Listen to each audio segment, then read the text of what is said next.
350 Real দিয়ে ব্যবসা শুরু করছি। আলহামদুলিল্লাহ এখন 1200 টাকার মাছ কিনা হয় প্রতি মাসে। যাই হোক আলহামদুলিল্লাহ এখন বেচা কিনা মোটামুটি ভালো হয়। আসসালামু আলাইকুম, আশা করি ভালো আছেন। যাতে আমি রুমে মাছও বিক্রি করি এবং পাশাপাশি সবজি বিক্রি করি। তো যাই হোক আজকে যাইতেছিলাম বাজারে কিছু মাছ কেনার জন্য।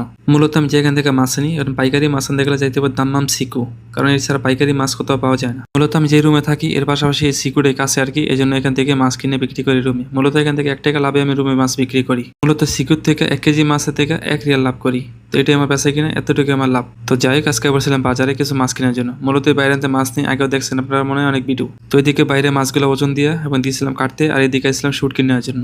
মূলত মাছের পাশাপাশি শুটকিও বিক্রি করি। তো শুটকি লইছি মলাই শুটকি, লটকা শুটকি। মূলত আজকে মাছ একটু বেশি লইছিলাম, একটু বাইরে কাটতে দেরি হইতেছে। মূলত এই মাছগুলো নিয়ে আবার রুমে যেয়ে ডিউটি যাবো আর কি। তো বাইরে তাড়াহুড়ো বলতেছিলাম যে ভাই একটু তাড়াতাড়ি কাটতে দেন, যাতে আমার ডিউটি যেতে হবে আর কি। তো এদিকে তাড়াহুড়ো করতে যাই আবার মেশিনের বেল নষ্ট হয়ে গেছে। তো আমরা বিদেশে যে মাছগুলো খাই এগুলো আইস জাতীয় মাছ, এগুলো বেলের দিয়ে কাটতে হয় আর কি। মূলত আমার ভিডিওতে দেখেন কিভাবে মাছগুলো কাটে, তাহলে বুঝতে পারবেন কিভাবে মাছ এগুলা কাটতে হয়। তো যাই হোক এদিকে ব্লেড ভেঙে গেছে, এদিকে ওর ভাই ঠিকঠাক করে মাছ কাটতেছে। তো আমি এবার এদিকে করতেছিলাম, দেখতেছি কি মাছ আছে আরো নেওয়া যায় কিনা। তো আমি যখন মাছ নিতেই তখন 1টা বাজে 12টা বাজে আসি, আজকে 4টা বাজে, এই জন্য একটু সমস্যা হয়ে গেছে, কাস্টমার আছে তো একটু ঝামেলা হইতেছে আর কি। যাই যাক ভিডিওটা যদি ভালো লাগে অবশ্যই শেয়ার করে দিবেন, অন্য দেখার সুযোগ করে দিবেন।